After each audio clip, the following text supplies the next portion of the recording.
Bagaimana Marsano menjelaskan besaran angka yang ditemukan oleh survei para pendukung Jokowi terhadap bakal calon presiden di 2024 nanti? PDIP, tapi kemudian dalam prosesnya, setiap momentumnya itu tidak pernah eksplisit juga menyebut Ganjar Pranowo. Iya. Nah, ini kan menunjukkan bahwa Jokowi juga mengendorse Prabowo Subianto.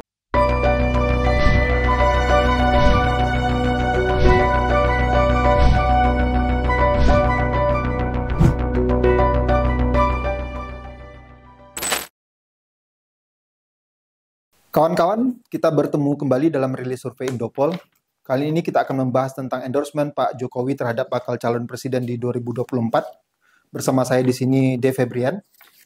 Saya Ratno Sulistianto. Nanti kita akan tunjukkan angka-angka seberapa besar Jokowi efek terhadap bakal calon presiden di 2024. Baik Mas Ratno, bagaimana Marsano menjelaskan besaran angka yang ditemukan oleh survei para pendukung Jokowi terhadap bakal calon presiden di 2024 nanti? Oke Mas Febrian, pertama kita mesti tahu ini dulu ya. Di survei Juni 2023 ini, yang dilakukan oleh Indopol, itu ada 31,21% itu untuk Prabowo Subianto, Mas. Okay. Kemudian 30,48% itu untuk Ganjar Pranowo, kemudian 26,53% itu Anies Baswedan. Sementara yang belum menentukan pilihan sebesar 11,77%. Itu dulu ya, itu baseline-nya itu. Sekarang kita bisa lihat, di pemilu 2019, Jokowi Maruf Amin dan Prabowo Sandi, itu arah pemilih Jokowi kemana? Nah, itu ada sebesar yang dominan di Ganjar Pranowo, ada sebesar 53,3%. Kemudian yang kedua adalah justru Anies Baswedan, itu di angka 24,4%, Mas. Itu yang memilih Pak Jokowi 2019 ya? Ya, untuk di bulan Juni ini mereka memilih dua figur tadi ya. Kemudian di Prabowo Subianto itu di angka 15,4%. Oke. Ini nampak bahwa pemilih Jokowi 2019 dominan di Ganjar Pranowo ya. Kemudian kedua Anies Baswedan dan kemudian ketiga Prabowo Subianto. Dinamika politik berkembang, kita bisa melihat juga di survei Juni ini ternyata tingkat kepuasan Jokowi sebesar 75% di survei Indopol itu distribusinya berubah. Jadi angkanya berubah. Dukungannya berubah. Meskipun yang dominan itu Ganjar Pranowo di angka 35,4%, di Prabowo Subianto di angka 31,5%, Mas. Apalagi ini masih dalam rentang margin of error. Jadi hampir sama dukungan distribusi pendukung Jokowi yang puas begitu, yang puas ini maksud saya yang puas terhadap kinerja Jokowi atau approval rating Jokowi itu terdistribusi di Ganjar Pranowo dan Prabowo Subianto. Di Anies Baswedan hanya sebesar 24,4%. Berarti efek Pak Prabowo menjadi Menhan pun mungkin berpengaruh di sana. Nah, ini jadi ada beberapa faktor yang bisa kita ambil dari pengaruh endorsement Jokowi. Kira-kira begitu. Di sini kami mencatat ada beberapa faktor, Mas. Satu, peristiwa politik sebelumnya.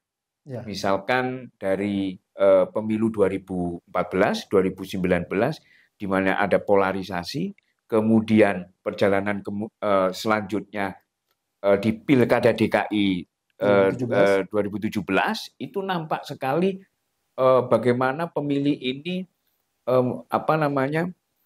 menguatkan ceruknya masing-masing. Basis. Gitu. Tapi ini berakhir ketika momentum Prabowo Subianto masuk di dalam kabinet. Kira-kira ini strategi Prabowo Subianto cukup cerdas. Bagaimana dia mencoba mencairkan situasi yang tegang ini, dia menjadi bagian dari pemerintah. atau untuk keuntungan Nah, elektoralnya. ternyata gitu ya. Ternyata eh, kecairan ini ada maksud begitu ya. Mm-mm. Dengan pola yang sampai hari ini terbaca bahwa Prabowo Subianto kira-kira dalam tanda kutip di endorsement oleh eh, Pak Jokowi. Ya. Sehingga angkanya tadi itu Mm-mm. hampir sama dengan Ganjar Pranowo, Mas. Kira-kira itu ya. Kemudian faktor yang kedua, karena memang tingginya approval rating Jokowi, Presiden, ya. kira-kira begitu ya. Yang sampai hari ini di survei Indopol 75, bahkan di beberapa survei itu ada sampai 81%. Ada yang Begitu ya. menyebut anomali itu, Mas. Nah, ini jelas fenomena ini adalah anomali ketika sebagian masyarakat itu memprotes persoalan infrastruktur, kemudian ekonomi begitu. Namun approval rating Jokowi tinggi. Kemudian faktor yang ketiga, Mas Febrian, karena approval rating yang tinggi tadi itu ya, kemudian berlomba-lomba capres ini ingin menyamakan figurnya, menyamakan sosok kepemimpinannya seperti Jokowi, Ya. sehingga kira-kira mereka mau tidak mau akan mendukung pemerintahan Jokowi. Iya. Kira-kira begitu. Berarti ya. berusaha mempersonifikasikan dirinya seperti Pak Jokowi. Betul, gitu. Karena ingin mengambil ceruk pemilih Jokowi. Okay. Kira-kira begitu. Kemudian yang keempat, faktor yang keempat adalah dukungan secara eksplisit Jokowi. Tapi kan sampai hari ini kan itu belum ada. Jadi meskipun ada sinyal-sinyal ya, mulai dari musra, ulang tahun parpol, kemudian musra waktu itu ya, tapi sampai pada nama Jokowi tidak menyampaikan itu. Tapi tadi Mas Rano sudah memberikan insinuasi sebenarnya bahwa Pak Jokowi akan memberikan dukungan pada Pak Prabowo Subianto. Seberapa yakin Mas Rano terhadap hal itu, dan apa sih pentingnya endorsement Pak Jokowi terhadap para calon presiden ini? Ya. Secara hitung-hitungan matematika, Mas, di survei, di angka tadi itu sudah nunjukkan bahwa kira-kira ya, meskipun misalkan Pak Jokowi ini PDIP, tapi kemudian dalam prosesnya, setiap momentumnya itu tidak pernah eksplisit juga menyebut Ganjar Pranowo. Nah, ini kan menunjukkan bahwa Jokowi juga mengendorse Prabowo Subianto, kira-kira begitu ya. Bahkan fenomena hari ini ketika Golkar, PAN kemudian bekerja sama dengan Prabowo Subianto, bergabung dengan koalisinya Pak Prabowo. Bergabung dengan koalisinya Pak Prabowo dengan alasan tadi saya sebutkan tadi, bahwa ini sudah sinyal bahwa Jokowi mengendorse Prabowo Subianto. Sedang mengarahkan atau bagaimana, Mas? Kira-kira begitu, mengarahkan. Kemudian dengan fenomena ini, Mas Rano, fenomena endorsement presiden ini kan baru dalam demokrasi kita ya. Apalagi tadi sempat disebut sebuah anomali bahwa approval rating yang sangat tinggi. Kira-kira pengaruhnya terhadap demokrasi kita seperti apa itu? Gini, Mas, sebenarnya ini kan berawal dari situasi, kalau bahasa politiknya itu lemdak gitu ya. Lemdak ya, artinya setiap kepemimpinan yang di ujung pemerintahan, di ujung periode, itu selalu ada situasi lemdak. Dalam pengertian apa? Di mana kekuatan politiknya itu berkurang.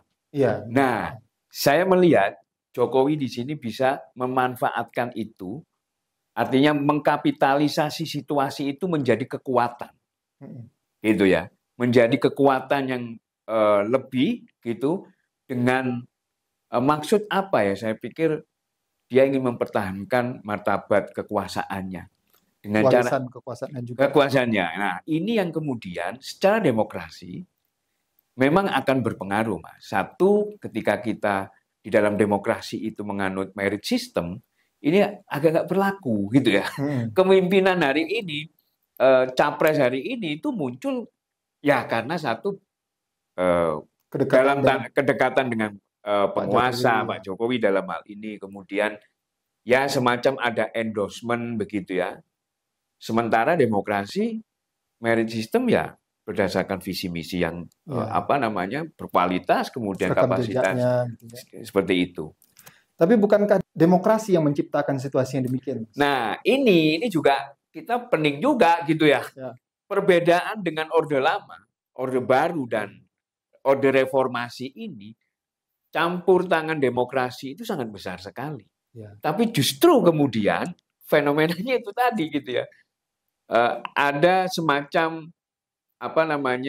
ketentuan yang bertolak belakang ketika misalkan kita bicara terkait kepemimpinan pemilu kepemimpinan 2024 ini.